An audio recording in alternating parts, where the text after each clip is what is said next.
With the release of Phrolovawuwa being fast approaching, as well as her being now an officially confirmed Havoc character, I got to thinking about the current state of Havoc.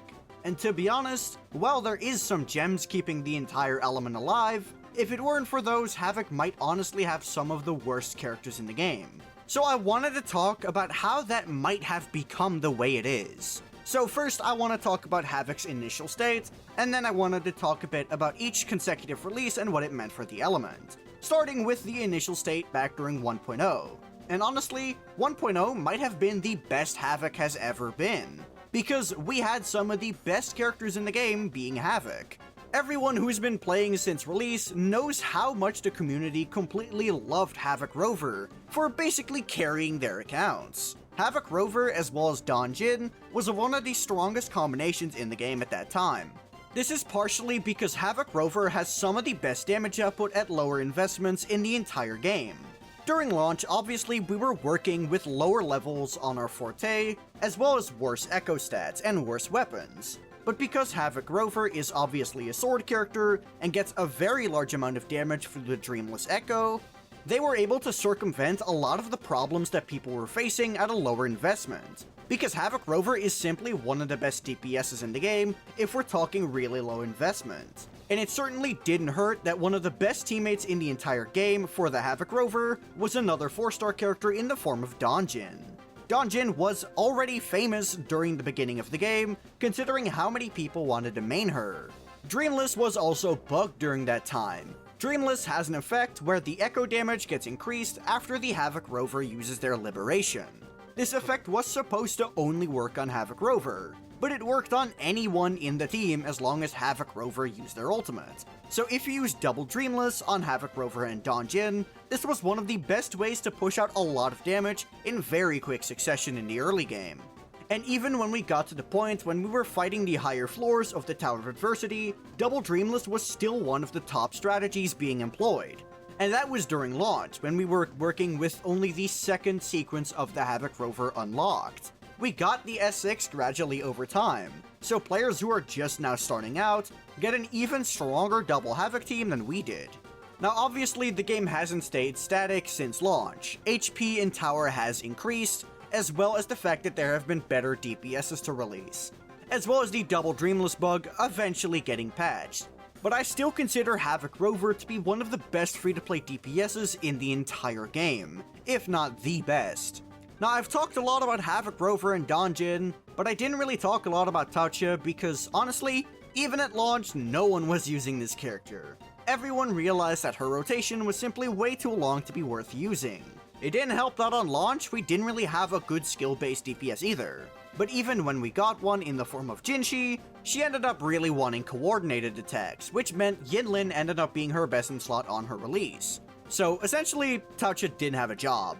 And honestly, that's kinda stayed true for the most part, but at least she's gotten a use case or two over time. Her primary use case currently is to be a skill buffer for Carlotta, which to be fair, is a pretty good use case. Carlotta is one of the best carries in the game, so having synergy with her cannot be a bad thing. But even as a free-to-play option, Thundah has very stiff competition from characters that are just better overall. When we just have to look at characters that you get literally for free without pulling even a single time, both Sanhua and Yang Yang are really powerful teammates with Carlotta, which means Thundah doesn't really have much. After that, Havoc stayed relatively the same for a while, not really changing until the release of Camellya during patch 1.4. And honestly, while Camellya is a good character, she didn't really shake up the meta much during patch 1.4. She definitely was the second strongest DPS in the game, but Jinshi simply had way higher highs than Camellya could ever reach. Now don't get me wrong, I'm not saying Camellya is bad. Camellya is yet another extremely powerful DPS, especially for free-to-play players, thanks to her impressive synergy with the completely free character Sanhua, as well as just being able to benefit off of Sanhua's inherent strengths. So Camellya was by no means a bad character, but the reason I say that she didn't really have much impact on the game is just because Jinshi was better, by a pretty good margin too actually. But there was no denying that she was the new best Havoc DPS in the game. So now we had two good Havoc teams in the game. being Camellya Hypercarry along with Thundah, as well as the double Havoc team, which was still pretty good at this point. So honestly, Havoc didn't really have much of a reason to complain. Outside of Taucha, I'd argue that every single Havoc character at this point in the game was good. So what changed? Well, version 2.0 happened, and we got Roccia. Now, okay, let me be completely fair. I don't think Roccia's issues are her fault. Roccia's issue is literally just the fact that Thundah exists. That is the only problem that Roccia has. She actually has a pretty good kit. Unlike most sub-DPSs, she has an inherent buff within her kit, which characters like Brant or Zhezha cannot say.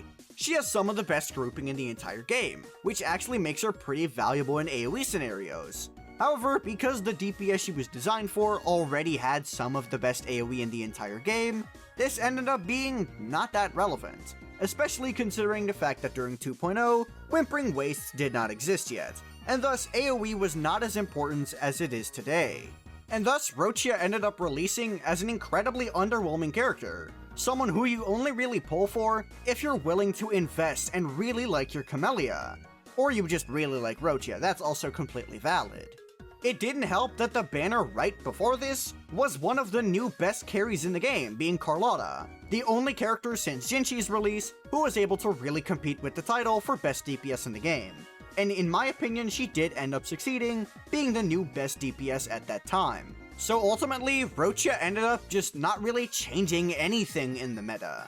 And that's just how it goes with sub-DPS characters. If you're easily replaceable, then you don't matter. You might as well not exist. But if you are in fact a large upgrade for the DPS in question, then people will value your existence and actually consider pulling for you. Look at Zhezha for Carlotta, for example. A lot of people actually pulled for Zhezha specifically for their Carlotta.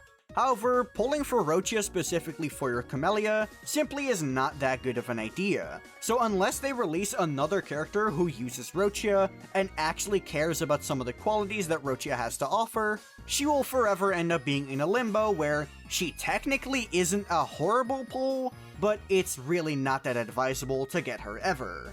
And then we get to the current most recent Havoc character, being Cantarella. And oh man, Cantarella sure is a character. This character confuses me. One thing about Cantarella is certain, which is that currently, her DPS does not exist.